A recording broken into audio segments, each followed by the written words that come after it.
Эфирда яңалыклар вакыты, студияда Лина Хәсәншина. Авыллар үсешенә нәрсә тәргеш булып тора? Бөгелмә тегү фабрикасы алтын юбилейын бәйрәм итә. Янгын сөндерүчеләр диндәге хезмәттәшләрен зурлый. Әлмәт районында шәшү компаниясе дәвам итә. Авыл хуҗалыгы хезмәтчәннәре быел шәшүгә апрель башыннан ук җитди әзерлек белән киришкәннәр иде.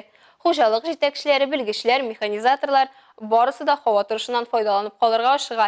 Шәшүдә, мәйданнарны эшкәртүдә, ашлама кертүдә параллель рәвештә бара. Районның авыл хуҗалыгы һәм азык-төлек идарәсе мәгълүматлары буенча бүген уҗым мәйданнарына ашлама кертү төгәлләнеп килә. Тырмалау исә 16%-ка башкарылган. Барлыгы 29 мең чамасы гектар мәйданда язгы культуралар шәшү планлаштырылган. Шуларның 11600 гектарында бодай, 10 мең гектарында арпа, 759 гектарында солы шәшәргә ниятлиләр. 3400 гектар чамасы мәйданда кукуруз, 2400 гектарны карабодай биләячәк. Моннан тыш 780 гектарда борчак, 60 гектарда вики шәшәргә җыйналар. Бүген хуҗалыклар солы һәм арпа шәшү белән мәшгуль. Республика муниципаль районнарының административ үзәкләре булмаган шәһәр тибындагы бистәләр шәһәр һәм авыл җирлекләренә бирелә торган грантлар бәйгесенә йомгак ясалды. Бу бәйге 2013 елдан бирле үткәрелә. Ел саен анда 43 муниципаль районнан 300-дән артык торак пункт катнаша. Быел бәйгедә катнашу өчен 303 гариза килгән. Шуларның 300-ы авыл җирлекләреннән, 300-се шәһәр тибындагы бистәләрдән. Нәтиҗәдә җиңүче итеп 170 авыл җирлеге һәм 3 шәһәр тибындагы поселок танылды. Аларга гомуми суммасы 347,5 миллион сум булган грантлар җибәреләчәк. Авыл җирлекләренә 340 миллион сум, шәһәр тибындагы бистәләргә 7,5 миллион сум. Бу һәр авылга 2 миллион, бистәгә 2,5 миллион сум өлеш чыгачак дигән сүз. Грантлар торак пунктларының тормышын тәэмин итү объектларының матди-техник базасын ныгытуга, социаль инфраструктура объектларын төзекләндерүгә, авыл җирлекләренең башка социаль әһәмиятле мәсьәләләрен хәл итүгә юнәлдереләчәк. Җиңүчеләр исемлегендә Әлмәт районының Ерсубай, Клементей, Түбән Абдул, Иске Суркино, Сөләй авыллары да бар. Мондый һәм башка күп төрле программалар авыл җирлекләрендәге яшәеш дәрәҗәсен арттыруга китерә. Теманы Рәдифә Нугманова дәвам итә. Төймәт авылына 1778 елда нигез салынган, 1860 елларга кадәр халык дәүләт крестьяннары категориясенә караган. Иген иккән, терлек үрчеткән, умарта корты асраган. 20нче гасыр башында авылда 2 мәчет, 2 мәктәп, җил тегермәне, 2 ипи кибете, 3 көндәлек куллану товарлары кибете барлыгы билгеле. Халык санын исәбен алу мәгълүматлары 1920 елларга кадәр шактый үсүен раслый. Бүген авылда 188 йортта 472 кеше гомер итә. 18 елда бер вакытта капитал ремонт ясадык без Йылдыз балалар бакчасына. Шул исәптән без шул бинада утырабыз дип әйтергә кирәк инде. Авыл җирлеге анарга ремонт, полностью капитальный ремонт ясадык.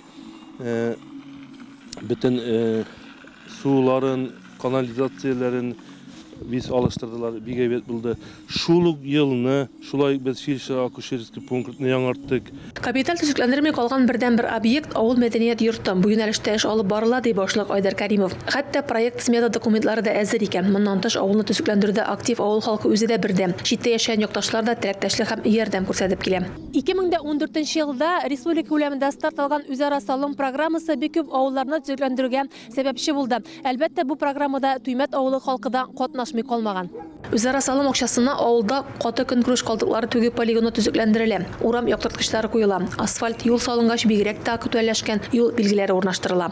Асфальтларны ямычный ремонт ясап карап торабыз.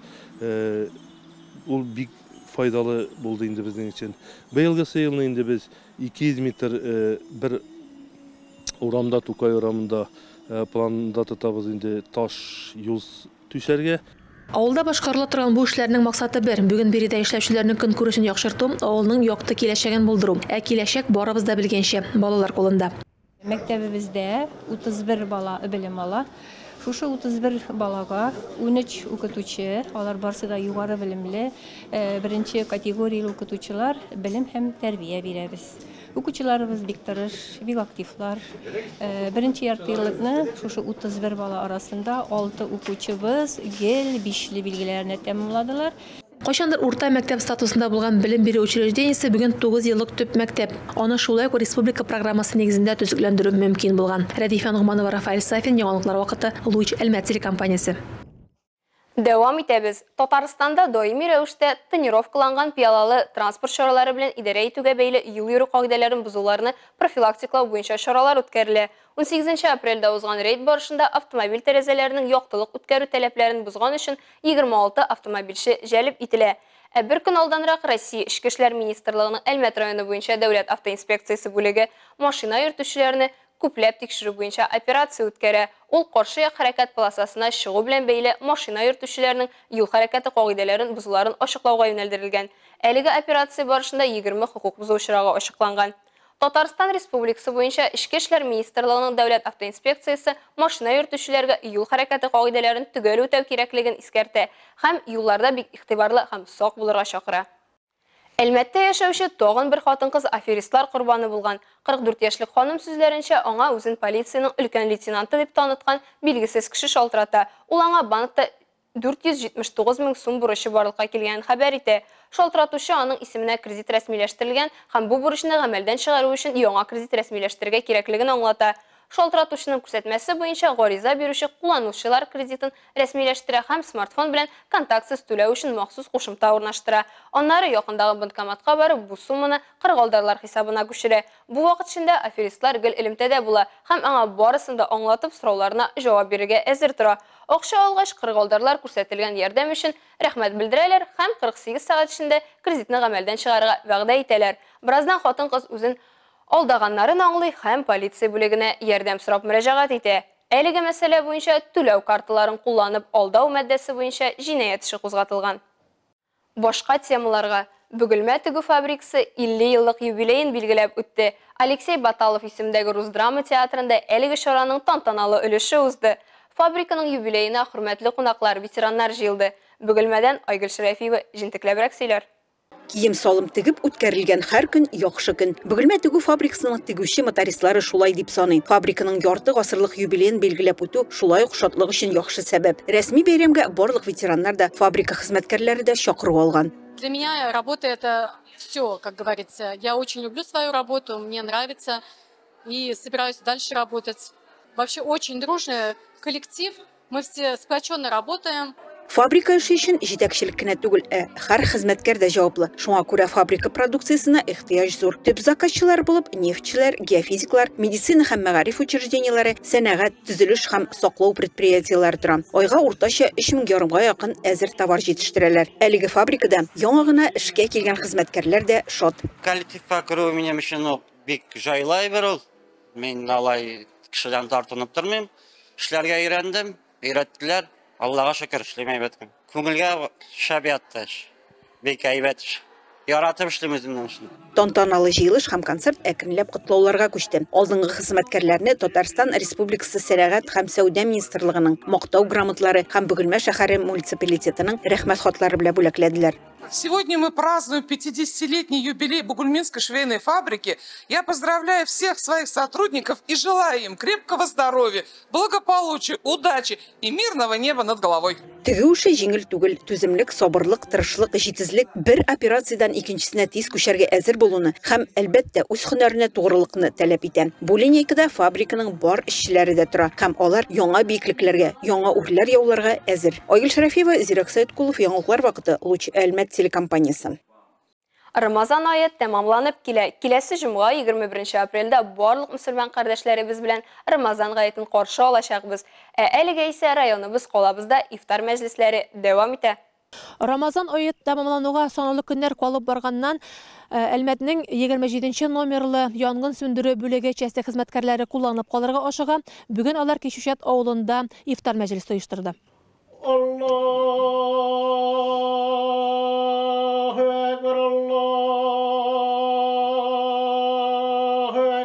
Кишүшәт авылында ифтар мәҗлесе оештыру 27-нче коткару янгын сүндерү бүлеге коллективының уртак фикере. Берәүләре тәкъдим итә, икенчеләре хуплап ала, өченчеләре хәстәрен күрә. Нәтиҗәдә ураза тотучы авыл халкы бүлек хезмәткәрләре белән бергәләп Илдар Минибаев кафесында табын артында очраша. Шулай итеп, янгын сүндерү бүлеге үз коллективында игелек атнасына старт бирә. От работников 27-й пожарно-спасательной части поступила инициатива о проведении недели добрых дел от 27-й пожарно-спасательной части. Разумеется, такую инициативу не поддержать мы не могли. У нас запланировано, значит, на эту неделю проведения ифтара благотворительного. Также, конечно же, мы хотим позаботиться о братьях наших меньших, съездить в местный приют домашних животных, оказать всевозможную поддержку. Кешүшәт авылы имам хатибы Мисхат хәзрәт Садриев сүзләренчә, авылда дин үсешенә урын бар. Авыл халкы бергәләп мәчетне төзекләндергән, бергәләп мәчеттә мәҗлесләр уздыру өчен янкорма тергезеп килә. Ел әйләнәсендә теләге булганнарга дини укулар оештырылган. Рамазан аенда авыл халкы бергәләп Коръән чыккан. Бүгенгедә мәҗлесләр дә даими уздырылып килә. İftar meclislerin bu yıl üylerde uzdırdık. Gün sayın diyerlik indi buldu. Kayber günlerdekini yalı ettik. Halk bir tüslü bu eybirge yakşı qarı. Ne için digende kimdir indi sebebiyle uraza tuta almasa, ol indi bir gün tuta almagan uraza için bir kişini aşatırga ti şimdi bir ay boyu indi tuta almasa, ol indi 30 kişini aşatırga ti uraza 30 günden kilse. Авыл җирлеге башлыгы Раул Шәһиддинов сүзләренчә, халык бердәм, тырыш һәм мондый чараларда теләп катнаша. Барлык мөселман кардәшләремә шул бәйрәмне әйбәт кенә үткәрсеннәр дип калам инде. Нәрсә дим тагын? Тоткан уразалары кабуллардан булсын. Илләребез тыныч булсын. Барыбызда сау сәламәт булыйк. Мәҗлес Коръән сүрәләре белән ачылып китте. Тәмле ризыклау, пылау белән сыланганнан соң аны янгын сөндерүчеләр үз куллары белән пешерде. Ифтар оештыручыларга, ашка килүчеләргә изге теләкләр теләп дуа кылдылар. Пользуясь случаем, хотел бы сказать слова благодарности директору кафе, руководству мечети, которые в свою очередь нам помогли с местом проведения ифтара, с порядком и правилами проведения церемонии, так как этому сулят традиции, священные писания. Ну и, конечно же, я хотел поблагодарить подрядные подразделения, которые работают на охраняемых объектах 27-й пожарно-спасательной части, которые оказали нам огромную поддержку. Радифан Гуманова, Рафаэль Сафин, яңалыклар вакыты, Луч, Әлмәт телекомпаниясы.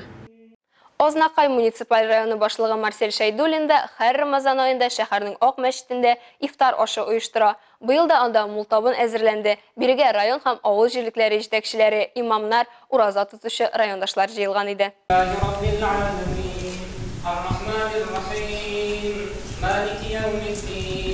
Рамазан аенда Коръән укыту, ифтар кылдыру иң яхшы гамәлләрдән хисапланыла. Барлык гөнаһлардан паклану, күңелләрне сафландыру, якын булган кешеләрнең кадерен аңлау ае бу. Шәһәрнең Үзәк мәчетендә җыелган мөселман кардәшләр алдында Вәлиулла хәзрәт Галимов вәгазь укыды.